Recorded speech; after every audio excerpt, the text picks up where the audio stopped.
India में पहली बार UPI transactions ने रिकॉर्ड किया है, हिट किया है 24 ट्रिलियन रुपीज, 24 ट्रिलियन। और वॉल्यूम्स में यूपीआई ने सरपास किया है रुपीज 19 बिलियन। याद रखना है आपको, यूपीआई ट्रांजैक्शन वैल्यू मार्च 2025 में पहुंच गई है रुपीज 24.77 ट्रिलियन, जो कि 13% ज्यादा है फरवरी 2025 से।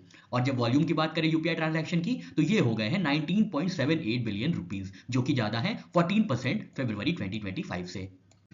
इंडिया में GST collection, goods and services tax collection पिछले साल की तुलना में इस साल 9.9% बढ़ा है और वैल्यू हो गई है रुपीज 1.96 लाख करोड़। तो जीएसटी कलेक्शन मार्च में हुआ है 1.96 लाख करोड़ का। क्यूमुलेटिवली अभी तक अप्रैल 24 से अभी फिस्कल ईयर 25 तक टोटल कलेक्शन हुआ है जीएसटी के अंदर 22 लाख करोड़ का। फरवरी में जीएसटी कलेक्शन था 1.83 लाख करोड़ का, जनवरी 25 में कलेक्शन हुआ था 1.96 लाख करोड़ का, और दिसंबर 24 में कलेक्शन था 1.77 लाख करोड़ का।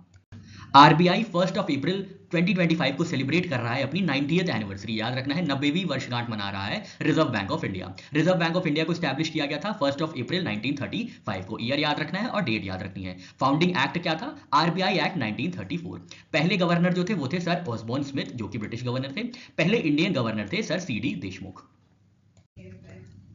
द ग्रेट कंसिलिएटर बुक आई है Lal Bahadur Shastri and transformation of India पे, जिसके लेखक हैं, ऑथर है संजीव चोपड़ा।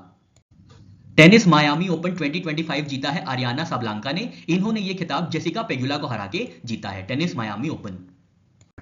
अहमदाबाद गुजरात के एक क्राफ्ट जिसका नाम है सौदागिरी ब्लॉक प्रिंट, इनको जीआई टैग मिला है। याद रखना है, सौदागिरी ब्लॉक प्रिंट को जीआई टैग मिला है। इनसे रिलेटेड आर्टिसन कम्युनिटीज हैं जो इनको प्रैक्टिस करती हैं सौदागिरी ब्लॉक प्रिंट को, वो है खीड़ा कम्युनिटी और Chhippa community.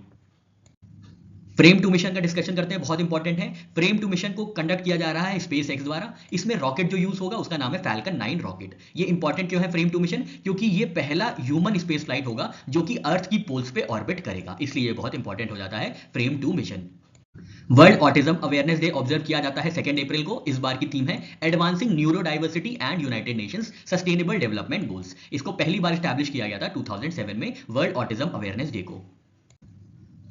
Defence exercise tiger Triumph 2025 का 4th एडिशन कंडक्ट किया जा रहा है। ये बायलैटरल ट्राई सर्विस एक्सरसाइज है। ट्राई सर्विस एक्सरसाइज मतलब तीनों सेनाओं इसमें पार्टिसिपेट करेंगी, तीनों डिफेंस फोर्सेस पार्टिसिपेट करेंगी। पार्टिसिपेटिंग नेशंस कौन से हैं? तो इंडिया और यूनाइटेड स्टेट्स के बीच ये कंडक्ट की जाती है टाइगर ट्रायम्फ 2025। इस बार ये ईस्टर्न सीबोर्ड ऑफ इंडिया में कंडक्ट होगी, जिसमें हार्बर फेज जो है विशाखापट्टनम में कंडक्ट किया जाएगा 1 अप्रैल से 7 अप्रैल के बीच में, और जो सी फेज होगा वो काकीनाडा में कंडक्ट किया जाएगा 8 अप्रैल से 13 अप्रैल के बीच में। 1 अप्रैल को ऑब्जर्व किया जाता है उत्कल दिवस या ओडिशा डे। इस दिन 1936 को ओडिशा जो है सेपरेट स्टेट बना था, और ओडिशा पहला ऐसा स्टेट था इंडिया में जो कि लिंग्विस्टिक बेसिस पे फॉर्म किया गया था, ये याद रखिएगा।